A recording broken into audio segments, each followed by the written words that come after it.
Le terme Danelaw désigne une région de l'Angleterre médiévale qui, à partir du XVe siècle, était sous l'influence juridique et culturelle des Vikings danois. Il s'agit d'un concept central pour comprendre l'impact durable des invasions scandinaves sur le territoire anglais et sur la formation de l'Angleterre médiévale.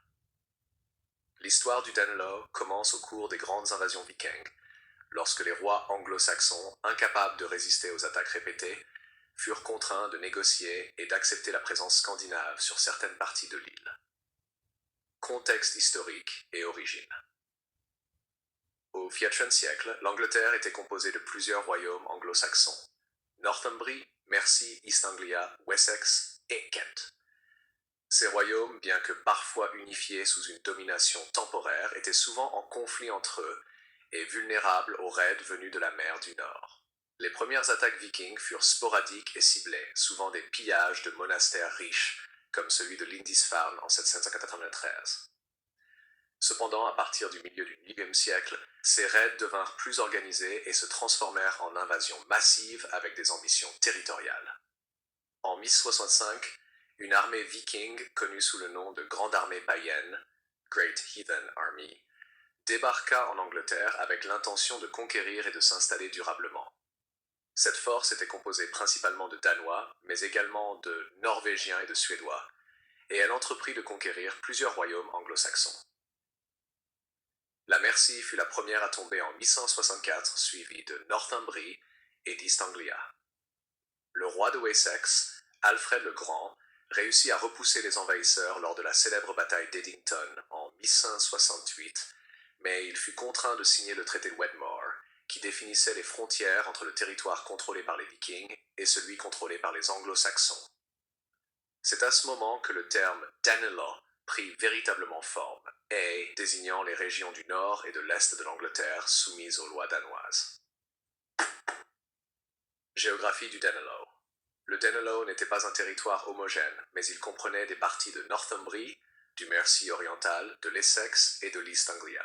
Les principales villes et centres administratifs incluaient York, Jorvik, Derby, Leicester, Nottingham et Lincoln. Cette région se caractérisait par une forte présence viking, non seulement en termes de population, mais aussi de culture, de langue et de système juridique. Le Danelaw se distinguait par ses pratiques juridiques qui différaient de celles des anglo-saxons. Par exemple, les lois danoises mettaient davantage l'accent sur les compensations et les amendes pour les crimes, plutôt que sur les sanctions corporelles ou la peine capitale courante dans les codes anglo-saxons. Cette approche favorisa un système de justice plus flexible et influença durablement le droit anglais médiéval.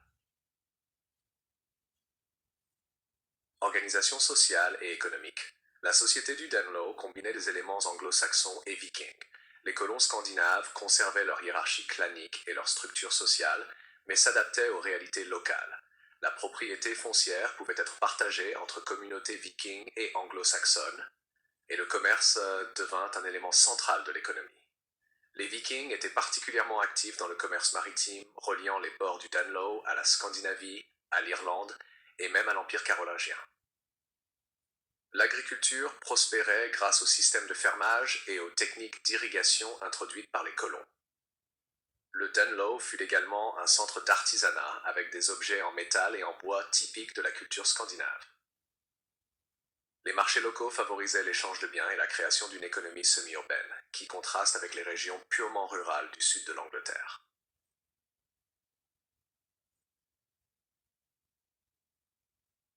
Impact linguistique et culturel.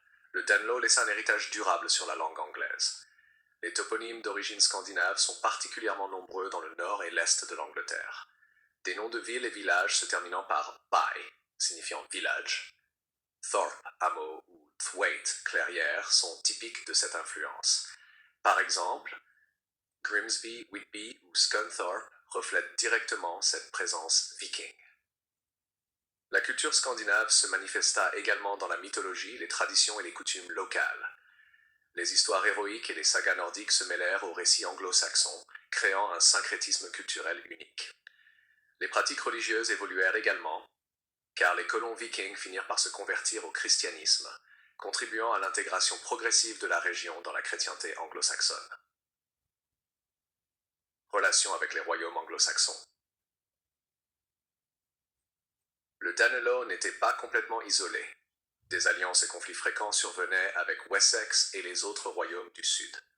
Alfred le Grand entreprit une série de réformes militaires et administratives pour sécuriser les frontières, y compris la construction de forts, URSS, et le développement d'une flotte navale capable de repousser les raids. Ses successeurs continuèrent cette politique et au fil du temps, le contrôle du Danelaw passa progressivement sous l'autorité des rois anglo-saxons. La reconquête du Danelaw s'accéléra au XIIe siècle, sous les règnes d'Edgar et d'Édouard le Martyr, mais l'influence viking demeura profondément enracinée, notamment dans les lois locales. La structure sociale et le commerce. La fusion des populations contribua à la formation d'une Angleterre unifiée et multiculturelle. Héritage historique. L'héritage du Danelaw est multiple. Juridiquement, il introduisit des notions de compensation et de droit communautaire qui perdurèrent dans le droit anglais. Linguistiquement, la présence scandinave enrichit le vocabulaire, en particulier les mots liés au gouvernement, à l'agriculture et à la vie quotidienne.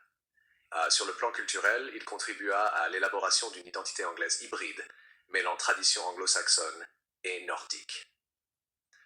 Sur le plan archéologique, les sites du Danelaw révèlent des artefacts, des outils et des objets de la vie quotidienne qui témoignent de la coexistence et de la fusion des cultures. York, par exemple, fut un centre majeur de commerce et de production artisanale avec des influences scandinaves évidentes dans les bijoux, les monnaies et l'urbanisme. Le Danelaw démontre également la capacité des sociétés médiévales à intégrer des peuples étrangers et à créer des structures hybrides durables. Il représente un exemple précoce de cohabitation culturelle en Europe, et il influence encore l'histoire régionale du nord et de l'est de l'Angleterre aujourd'hui. Conclusion.